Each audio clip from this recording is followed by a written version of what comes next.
Bendiciones mis queridos hermanos, bienvenidos a este nuevo video, un nuevo capítulo de esta serie maravillosa que está llegando ya a su final, el deseado de todas las gentes a la luz de la doctrina de Dios.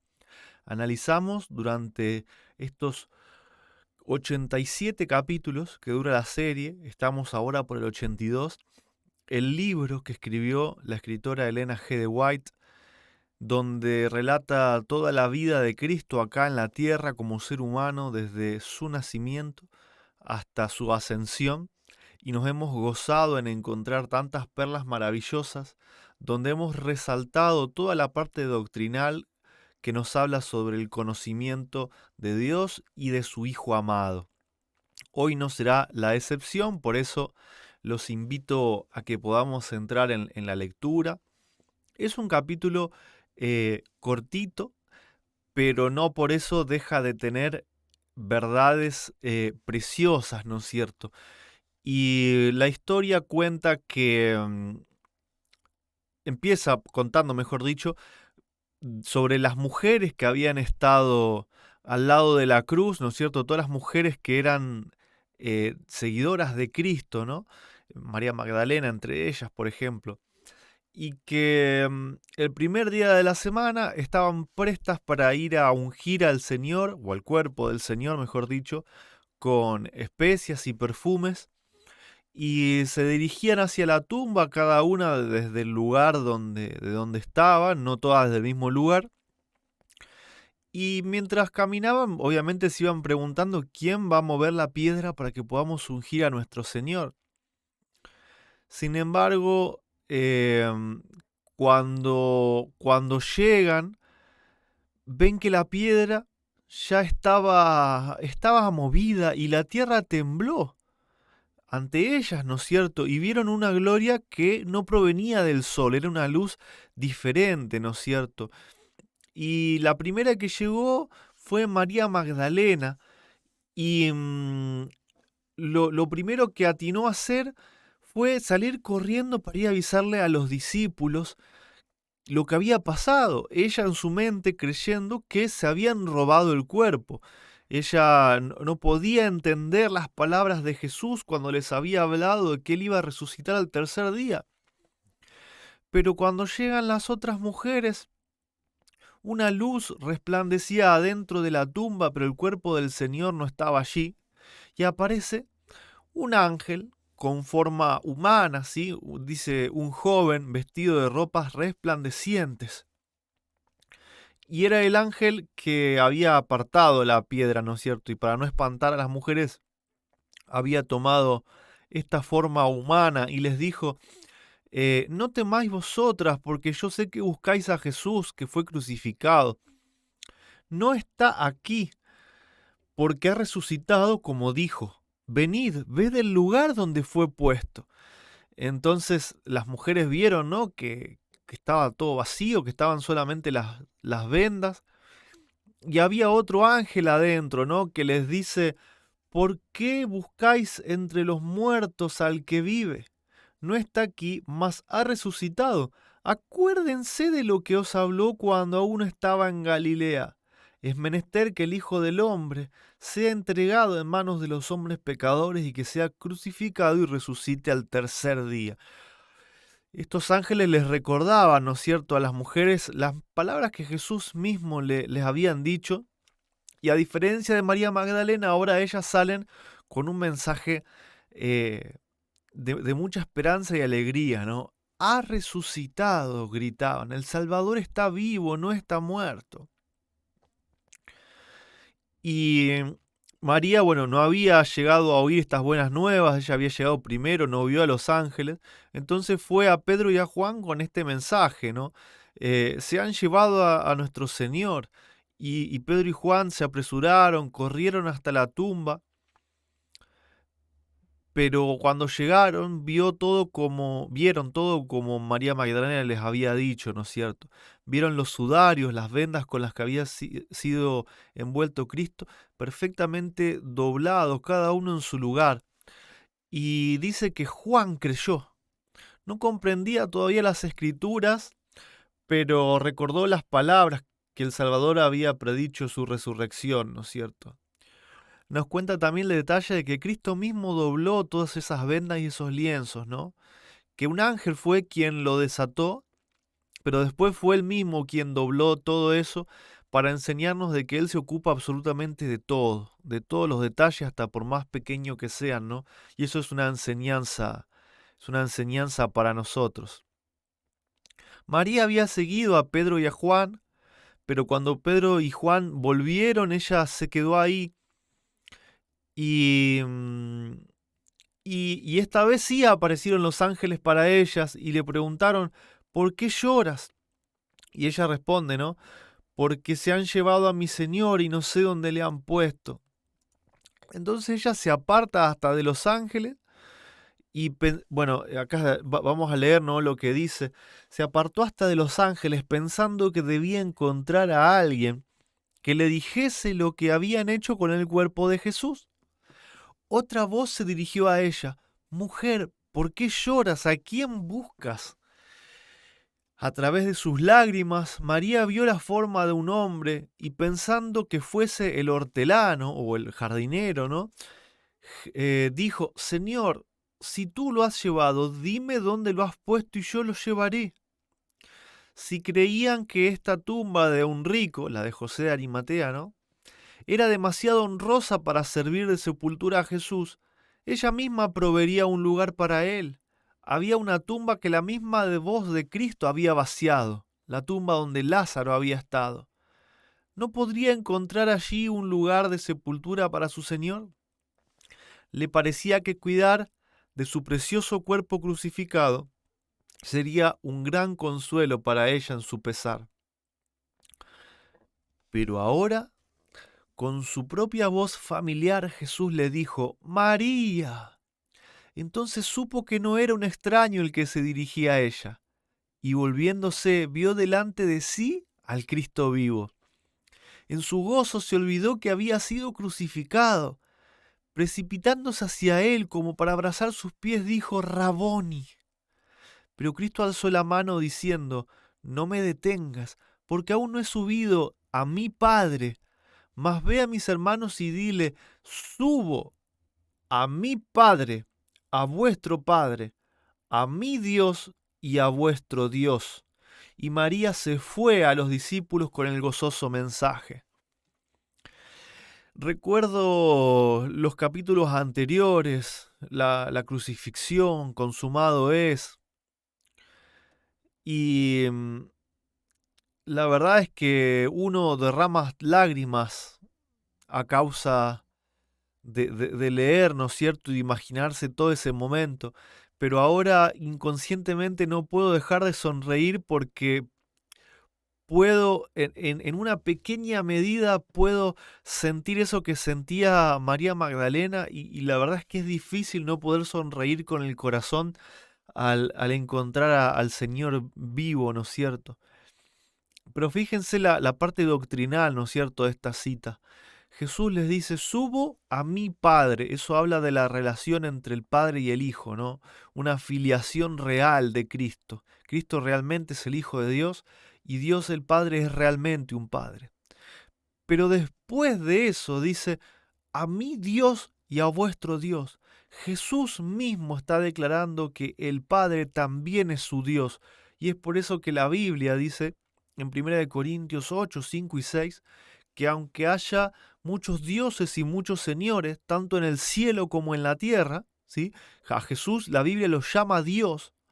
Sin embargo, para nosotros no hay más de un Dios, el Padre, del cual proceden todas las cosas, y un Señor Jesucristo por medio del cual proceden todas las cosas. Y Jesús mismo quedó registrado en el libro de Juan, capítulo 17, versículo 3, dice, esta es la vida eterna, Él, hablando a su Padre, dice, esta es la vida eterna, que te conozcan a ti, el único Dios verdadero. Y ahora vemos que Él enseña a sus discípulos, enseña a María, subo a mi Padre y a mi Dios, que también es vuestro Padre y es vuestro Dios. Toda la implicancia que tiene eso, ¿no es cierto?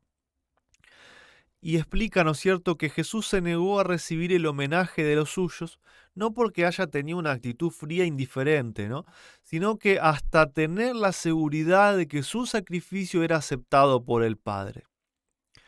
O sea, se ocupó de sus discípulos, se ocupó de María, porque no se fue así nomás sin dar una explicación, dejando que ellos vengan a la tumba y que horrorizados después queden todo un día entero sin saber lo que había pasado.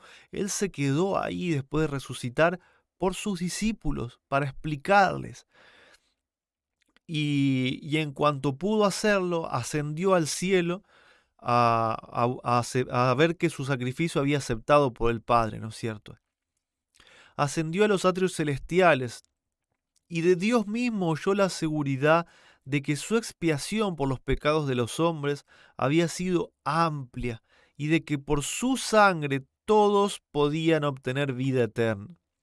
El Padre ratificó el pacto hecho con Cristo, de que recibiría a los hombres arrepentidos y obedientes, y los amaría como a su Hijo. Nos va a amar como a su propio Hijo, porque ahora por Cristo, que va a tener forma humana por siempre, nosotros somos partes de esa naturaleza divina. Cristo nos hace parte de esa naturaleza divina. Y dice que mientras estaba en el cielo, Cristo, recibiendo de parte de su Padre los dones para traer a su iglesia, mientras los ángeles tenían un día de regocijo absoluto, sus discípulos todavía tenían incertidumbre, confusión, perplejidad. Y nos cuenta que esto se debe a que los saduceos, que era especialmente esta secta a la que pertenecían los sacerdotes, enseñaba que la resurrección no existía, y los discípulos tenían mucho respeto por todos estos hombres, maestros, que venían y decían, ¿no es cierto?, que ellos representaban a Dios en la tierra, entonces había que creer todo lo que ellos enseñaban. Entonces, en la mente de ellos, a pesar de que habían visto al hijo de la viuda de Naín, a Lázaro, a la hija de Jairo, que habían visto resucitar directamente por el poder que el Padre dio a Cristo, aún así todavía dudaban y no entendían cómo eso podía ser. Eran incapaces de conocer este tema, ¿no? Sin embargo, los ángeles habían enviado, ¿no es cierto?, a las mujeres a que le avisen a sus discípulos y a Pedro. ¿Por qué nombra a los discípulos y a Pedro? Porque nos cuenta que Pedro había sido el que más sufrió, el que más tortura pasó por haberlo negado. Entonces, al mencionarlo por su nombre, se le daba la seguridad de que había sido perdonado y de que Cristo quería volver a verlo, ¿no? Y los ángeles habían mandado a las mujeres a recordar lo que Jesús había dicho, a que digan a los discípulos que Jesús esperaba verlos en Galilea. Allí los veréis como dijo. Entonces, como las palabras de Jesús a sus discípulos habían sido personales, en secreto con ellos, que estos dos ángeles en forma de humano pudieran repetir estas palabras, era también una muestra y una certeza del origen, ¿no es cierto?, de estos seres, y de que de verdad habían estado con Jesús y de que Jesús había resucitado, porque solamente Cristo y ellos podrían haber sabido, ¿no es cierto?, sobre este mensaje, ¿no? Y sigue avanzando la historia, ¿no? Que ahora por tercera vez les fue enviado el mensaje.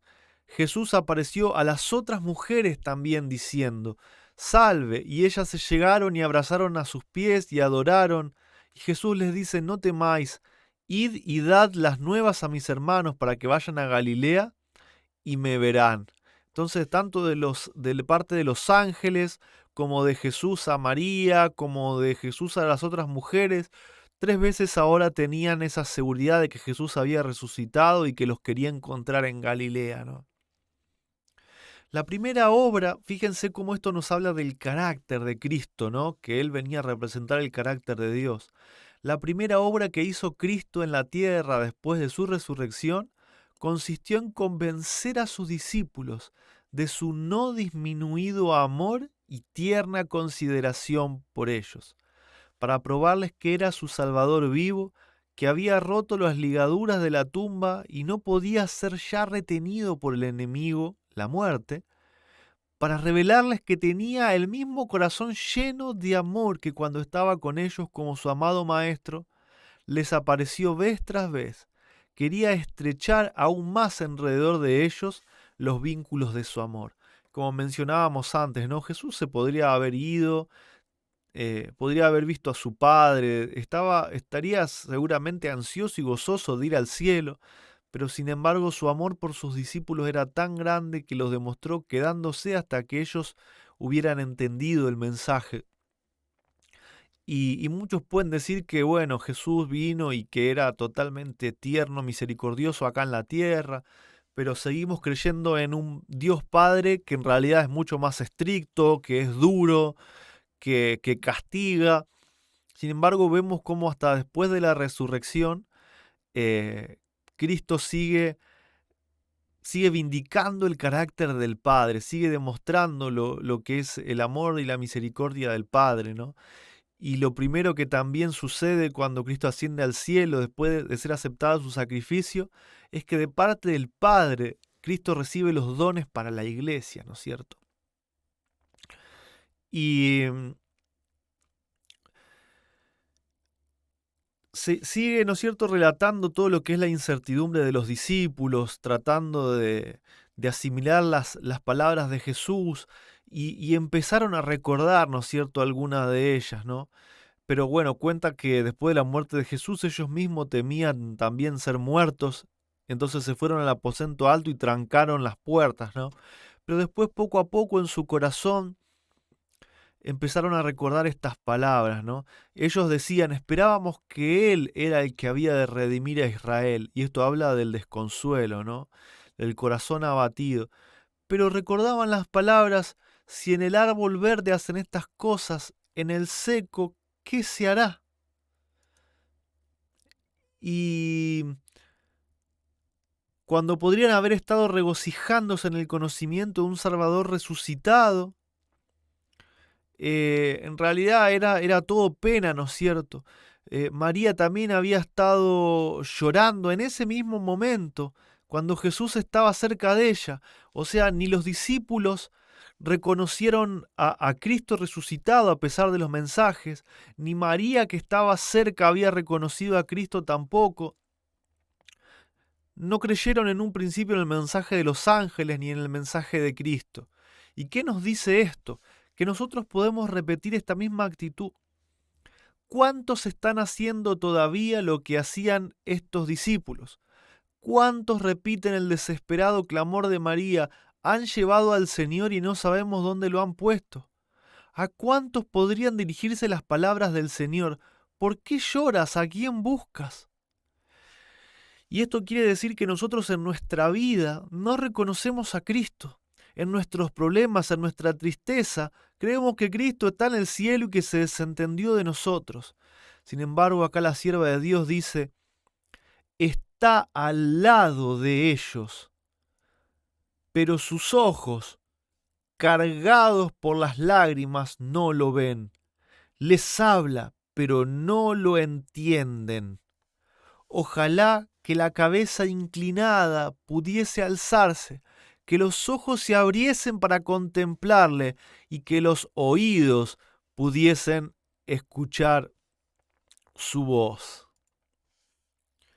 Así como Jesús luego de resucitar se quedó ahí para dar consuelo con su mensaje a sus discípulos, Cristo también se sigue ocupando de cada uno de nosotros hoy y lo hemos visto a lo largo de todo este libro, que Jesús es el consolador, que Jesús es el Espíritu de verdad, que es su propio Espíritu el que Él envía a que esté con nosotros. Y muchas veces los problemas nos ciegan la vista, las lágrimas nos ciegan la vista, y así como María y como los discípulos no logramos reconocer a Jesús. Porque el que está hoy con nosotros, en forma invisible, pero en su personalidad divina, es Cristo mismo. Y solamente tenemos que alzar nuestra vista, tenemos que abrir nuestra mirada espiritual, pedirle a Dios que nos ayude a abrir la vista espiritual para reconocer a Cristo que está con cada uno de nosotros. Como lo prometió, yo estaré con vosotros todos los días hasta el fin del mundo. Yo estoy a la puerta y llamo. Si alguno oye mi voz, entraré a él, cenaré con él y él conmigo. Qué maravillosa promesa que tenemos de Cristo acompañándonos cada día de nuestras vidas, viviendo en y viviendo por nosotros, para prepararnos ese día donde podamos ir junto con Él a disfrutar de su Padre, de su Dios y de nuestro Padre y de nuestro Dios. Bendiciones y hasta el próximo capítulo.